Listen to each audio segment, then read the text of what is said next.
The Carolina Panthers defense continued to dominate during training camp day 9. What's up? Thank you so much for being here. This is JJ. This is Move the Chains with JJ. If you haven't already, make sure to like, comment, subscribe, turn that bell notification on, and we'll get right into things today. A couple of transactions and injuries to go through really quick. The Carolina Panthers have officially released Devin Carter, wide receiver, and brought on Jacob Hollister, tight end. Jacob Hollister, one of those guys from Seattle, has that connection with Dan Morgan as well as Dave Canales. He did not practice today. However, I'm interested to see how he will be implemented into the offense with all of the tight end problems that we've had with Sullivan, Tommy Tremble, and Ian Thomas as well. Also, we got another update from Xavier Legette officially sometime after we recorded for Panthers fans only yesterday, our full podcast. The Carolina Panthers conducted their x-rays. They came back negative. They wanted a deeper look on that foot, conducted the MRI, and Xavier Legette wasn't once again negative for any broken bones, so that's good news. The bad news, however, is the fact that Xavier Legette is now deemed day-to-day officially by Coach Dave Canales. Dave Canales did confirm today that Xavier Legette would not play in the preseason matchup against the New England Patriots. So, in my opinion, that is bad news based on the fact that we've yet to see Xavier Legette be comfortable and find his rhythm within this Carolina Panthers offense. And I'm under the belief that he needs every rep that he can get from a game perspective, from practice perspective. So just another setback for the Carolina Panthers to deal with earlier in the summer. And after practice yesterday, the Carolina Panthers did sign Jake Luton. Luton is familiar with the Carolina Panthers. He's been around the organization a time or two, and we can really just see him as being one of those guys that's really kind of a placeholder / camp body, just based off the fact that Andy Dalton has been shut down. But we do believe that the Carolina Panthers will only be carrying 3 quarterbacks max. And if that's the case, I would assume that Jake Luton will be the odd man out. But for right now, with preseason looming, Jake Luton is officially a part of the Carolina Panthers for the time being. Now, as it pertains to today, I will let you guys know ahead of time, a lot of guys were down. A lot of guys were out today, not because of injury, but because the Carolina Panthers did have Fan Fest on Thursday.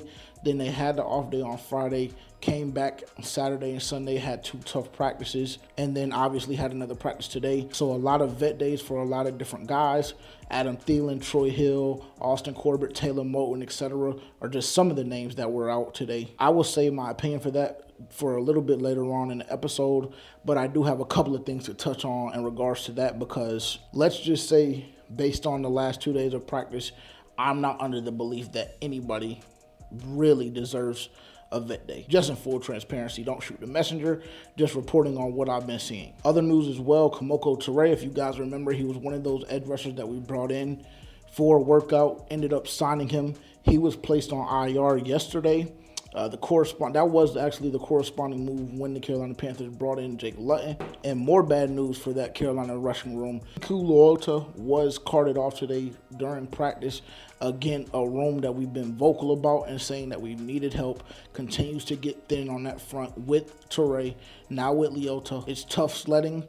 And I've been vocal about Jadeveon Clowney dominating training camp at this point. Right now, it seems like he's going to be on a pace to play an exuberant amount of snaps. And I'm going to go ahead and say I'm not liking the way this is turning out. I'm hoping that we get reports that the Carolina Panthers will bring in more pass rushers to work out, because right now that room is in desperate need of help. And DJ Wonnum and Amari Barno still seem to be quite a way away from returning back to play. Now, getting into the day overall, things were extremely laid back today. I will say the energy overall was a bit better from what we've seen over the weekend, specifically on Saturday and Sunday. The energy was a tad bit higher. However, the practice was very, very short. There were only a couple of team periods. A lot of special teams being had with kickoff return, punt return, and of course we had the live field goals. So heavy emphasis really to me today, specifically on special teams. And I will say overall today was a solid day. However, when you have as many guys out that we did, it's hard to kind of gauge where a team is when you have that number of players inactive due to whether it be injury or them just having a day off. So with that, this video today is not to be an overreaction. I don't want you guys to overreact. Really just going to come in here very, very briefly and tell you what stood out to me, what I saw are 3 takeaways, good, bad, and ugly. And then obviously give you guys our kicking matchup update as well. So getting right into it, takeaway number one was the offense continues to struggle. Now, for Panthers fans only, our podcast, we touched on over the weekend how the offense had really been struggling, particularly over the last 2 days. Honestly, I was expecting a little bit of a bounce back from the offense today, but then as I started to see guys coming out of the locker room, some guys without helmets, a lot of guys looking as though it would be a vet day, I predicted that there was going to be a lot more of the same dominance from the defense that we had been seeing over the weekend, and to me, that theory held true. I'm honestly not 100% sure what it is right now for the offense that's just simply not clicking, but you still have missed timing, you still have miscommunications, you still have guys dropping footballs, breakdowns via the offensive line. So right now, the unit overall just simply does not look good. The offense right now does not look good overall. Now, there are a couple of bright spots. We've talked about Jonathan Mingo this camp and just the progression that we've seen from him. I will say Bryce Young, when he does take a shot down the field, which is very rare, it seems as though he can throw the ball a little bit further with a little more oomph behind it than he did last year. So there have been bright spots. And then also off of that, Miles Sanders has looked phenomenal, who we'll also talk about a little bit later on in the video. But the unit as a whole just still seems to be lacking something. Initially, first couple days of practice, it seemed like the offense was going to be greatly improved. And to be quite frank, over the last 3 days, to me, that does not seem like it will be the case heading into the season. Now, I know we're only at training camp day 9. I understand that there's still a lot of time to be had to make those improvements, may add a couple of pieces here and there, whatever the case may be. But right now, this offense looks stale. It looks like it has an inability to push the football down the field. And with the heavy emphasis on the run, I must say, I haven't really seen a particular back that seems as though they're going to be able to be dominant with the current scheme that Dave Canales is running. I know that Dave Canales also has touched on the progression and wanting to master certain parts of the playbook before moving on. But to me, just as a bystander, just as an onlooker, it seems as though that process may be taking a little bit longer than Dave Canales and Bryce Young possibly predicted. Again, there were some significant pieces out at practice today. We had a big collision that I should have mentioned a little bit earlier on when we were doing our injury report, but we had a big collision between Terrace Marshall Jr. and Deshaun Jameson that left Terrace Marshall Jr. down for the remainder of camp. Adam Thielen, as I mentioned, was walking around with the ball cap on. A good part of the offensive line did not participate, so the feedback from today really could be just a tad bit jaded. However, this is the third day in a row that the offense has looked stale, that the offense has seemed to have an inability to move the football consistently, which is really the biggest piece. The biggest piece of it all is the fact that the offense does have good plays. It's not all terrible. The offense does have good plays that they make. However, the consistency of it just simply is not there.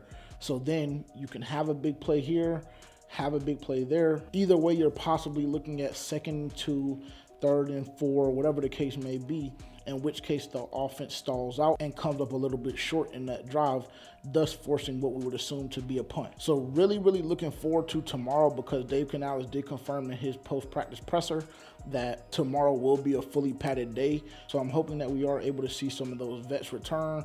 I'm hoping that Terrace Marshall Jr. will be full go, because really, honestly and truthfully, the second week of camp has been almost night and day from what we saw initially from the Carolina Panthers when the pads were off. Off of that, our second takeaway is the fact that Bryce Young did show some frustration today. Now, this is kind of out of the ordinary for him. I know that last season we did see times where Bryce Young kind of expressed himself in a manner that we aren't accustomed to seeing from him. We had a couple of those moments again today. On multiple occasions, I kind of saw Bryce kind of hunch his shoulders down. One particular play, they ran an RPO. Bryce pulled the ball just based off what his read gave him. Nothing was open at all. From a pass perspective, he ended up having to cover up because he was surrounded by 3 or 4 defenders. That was one particular play. Another play, once again, kind of having that miscommunication problem with that receiving core. I can't really remember who he missed on 7-on-7, but that was another time where I saw Bryce Young kind of wearing his emotions on his sleeve, and it seems like Bryce Young is getting a tad bit frustrated, like us as fans, just based off of the slow progression of this offense so far at this point in camp. Now, I will say he's not as emotional as we've seen Deontay Johnson be over the past couple days, but you already know that Bryce Young is an extremely mild-mannered guy. So when I see him kind of display some of that frustration, for me, it just gets my mind rolling and wondering. There's always a deeper, darker to certain situations. So not quite sure where the disconnect is coming there. But what I do know is the fact that it seems like Bryce Young is getting a little tired and fed up with what's going on within the offense. But I do know he has the ability to overcome that. And for me personally, I do trust and believe in what Dave Canales is attempting to do. It just seems like there's a lack of cohesion that is preventing that offense from taking the steps that we want to see as fans, and even more important, from them seeing that as a coaching staff as well. Our third takeaway is one of those bright spots that I mentioned earlier, and I've talked about Miles Sanders a couple of times on this show, as well as on For Panthers Fans Only. But Miles Sanders is 1,000% on track to have a bounce back year this year. I went to training camp last year. I will say I wasn't as consistent with it as I have been this particular season, but I understand and I do know that what I saw last year from Miles Sanders in camp and what I've seen this season from Miles Sanders in camp are two totally different things. Miles Sanders is running angry. He's running pissed off. He seems like he's really one of the only guys from an offensive standpoint that has that juice. He had a couple of runs today. Again, not really much to write home about, but for the overwhelming majority of his snaps, he was moving the football forward. And again, very difficult to kind of get a full gauge of what is going on just based off of the amount of vet days. But Miles Sanders, again, one of those bright spots that continues to be bright, in my opinion, within the Carolina Panthers offense, just purely based off of his energy and purely based off of the work ethic that he is bringing to the table every single day of camp to this point. And for the good, the bad, the ugly, the good, JT Sanders continues to get more opportunities with the tight ends being down. At the beginning of camp, I was extremely vocal about JT Sanders kind of being MIA, JT Sanders being far, far down that tight end depth chart. And obviously with the injuries to Ian Thomas, to Stephen Sullivan, as well as Tommy Tremble, JT Sanders has had the opportunity to have a significant amount of impact in those guys' absence. If you were able to catch For Panthers Fans Only 2 days ago, me and the guys told you all that JT Sanders was the only offensive player to score a touchdown coming at the end of practice. Also during that day, he had a good amount of catches. I want to say probably about 4 or 5 between 7-on-7s as well as live team. Today, again, had a couple more catches, but really why I wanted to highlight this as being the good is because he really is one of the only rookies that we've seen a steady progression from. Now, how his progression has come has been unfortunate because obviously we want to see this team at full strength. We don't want to see guys injured. However, JT Sanders has been a lot more involved in the offense. JT Sanders has made the most of his opportunities, and unfortunately, that's just simply how football goes. When you get your opportunity, if a guy goes down, whether it be injury or whatever the case may be, you have to be ready to go. And fortunately for JT Sanders, he had been taking the mental reps, he had been working on his craft, and he has definitely taken a jump so far within the first 9 days of camp. I'm excited to see what he'll be able to do when we go joint practice against the Jets. I'm excited to see what he's going to do in our first preseason game against the New England Patriots on Thursday. I think Jatavion Sanders is going to be on track to have a huge year if he remains on the same path of growth. The bad for me today was simply the amount of vet days that the Carolina Panthers were gifted. I'm not quite sure what the thinking is, I guess, on Dave Canales' end, but based on what I've seen from offense, more specifically this week, the first 2 days of practice and now 3 days, I'm hard-pressed to figure out and understand why guys need vet days. And if you want to take it a step further, I would say more specifically on the offensive line. With Austin Corbett, who we've seen kind of have struggles delivering the ball to Bryce Young via the snap, Taylor Moton, I kind of understand it. However, he needs his reps as well, because a big problem that we saw this weekend was a lot of miscommunication coming from the offensive line, was a lot of blown assignments from the offensive line overall. So it's obvious that things just simply are not connecting, and there is a lack of cohesion. So while all of these guys are getting vet days after two of some of the worst offensive performances that I've seen in training camp this year, very, very confusing to me and very, very frustrating to see as a fan after knowing the struggles that we had all weekend, Saturday and Sunday, by the offense. Defense, I can kind of understand it with Josie Jewell. I understood it with Jadeveon Clowney having his vet day yesterday. I get it more so with the defense because it seemed like those guys are grasping onto the concepts a little bit better.